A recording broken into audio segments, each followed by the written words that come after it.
Guys Johnson pharma की गिरावट में लगने वाला है फुल स्टॉप और शेयर जो है वो थोड़ा ऊपर जाता हुआ नजर आएगा। कैसे? चलिए देख लेते हैं।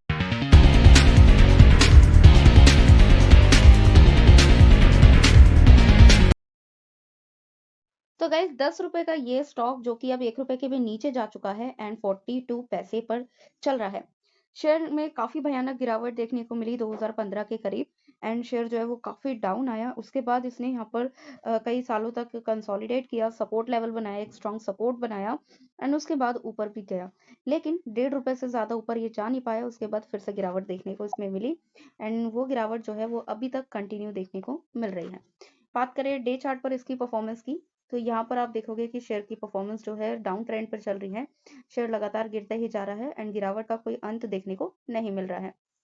शेयर ने कई बार यहाँ पर सपोर्ट लेने की कोशिश भी की लेकिन हर बार वो फेल हो गया एंड यहाँ पर इस बार एक और बार ये सपोर्ट लेता हुआ नजर आ रहा है। यहाँ आप देखोगे पिछले 4-5 ट्रेडिंग सेशन से शेयर में एक छोटा कंसोलिडेशन देखने को मिल रहा है, कंसोलिडेट करता हुआ नजर आ रहा है एंड ये जो लेवल है ना ये काफी इंपॉर्टेंट लेवल है। आप देखोगे इस लेवल को अगर मैं मार्क कर दूं तो आपको पता चलेगा कि ये लेवल इसका इम्पोर्टेंट क्यों है।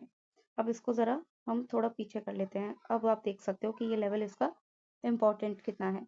तो ये पहले भी इसके सपोर्ट का काम कर चुका है। यहाँ पर आप देखोगे शेयर के यहाँ पर सपोर्ट का काम कर चुका है ये लेवल एंड इसमें जो आप यहाँ पर देखोगे इसका आरएसआई लेवल जो है वो काफी डाउन हो चुका था एंड अब वो अप ट्रेंड में चलना स्टार्ट कर चुका है, अपसाइड जाता हुआ दिख रहा है।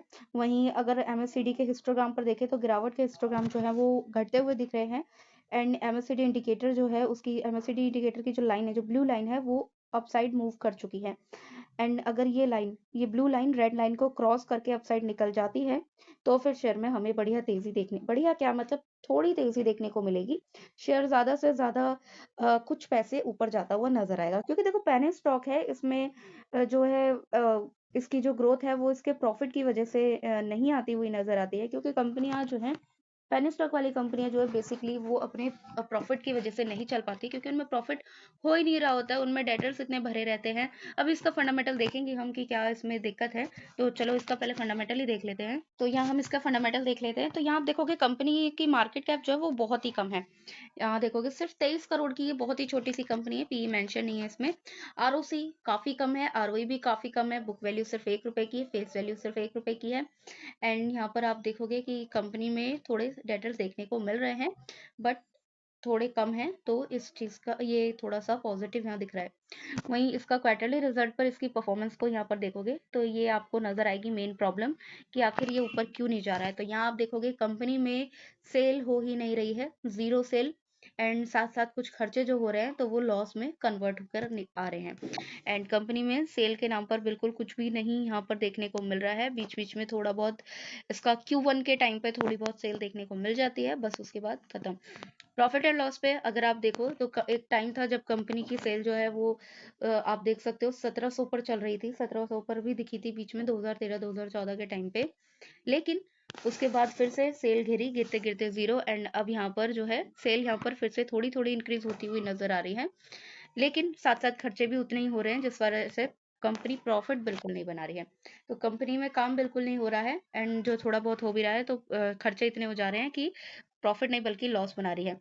यहाँ पर आप देखोगे कंपनी का सबसे बड़ा नेगेटिव पॉइंट कि कंपनी में एक भी प्रमोटर नहीं, एक भी एफआईआई नहीं, एक भी डीआईआई नहीं, कुछ नहीं, सिर्फ और सिर्फ पब्लिक एंड ऑपरेटर। तो बेसिकली पूरी तरीके से ऑपरेटर के हाथ में चल रहा है ये स्टॉक। तो ऐसे स्टॉक जो होते हैं वो धीरे धीरे डाउन ट्रेंड पर ही चलते हैं और इनमें जब तेजी आती है तो वो किसी ऑपरेटर की मेहरबानी से ही आती है एंड जब वो मेहरबानी होती है तो वो अपर सर्किट पे अपर सर्किट लगते हैं, शेयर जो है वो पैसों से उठकर सीधे 10-10 रुपए तक पहुंच जाते हैं। लेकिन उसके बाद उस ट्रैप में जो फंसते हैं वो फिर हमेशा रोते ही रह जाते हैं क्योंकि उनका लॉस कभी रिकवर नहीं हो पाता।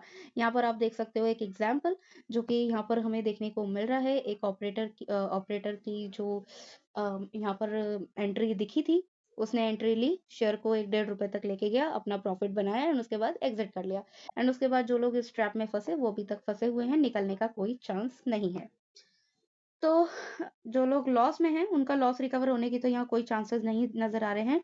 लेकिन हाँ ये है कि गिरावट थोड़ी हुई रुकती हुई नजर आ सकती है। यहाँ पर थोड़े ऐसे मूवमेंट दिख रहे हैं कि थोड़ी गिरावट रुक जाए, ये डाउन ट्रेंड जो है ये कंसोलिडेशन में कन्वर्ट हो जाए, ऐसा यहाँ पर बनता हुआ नजर आ रहा है।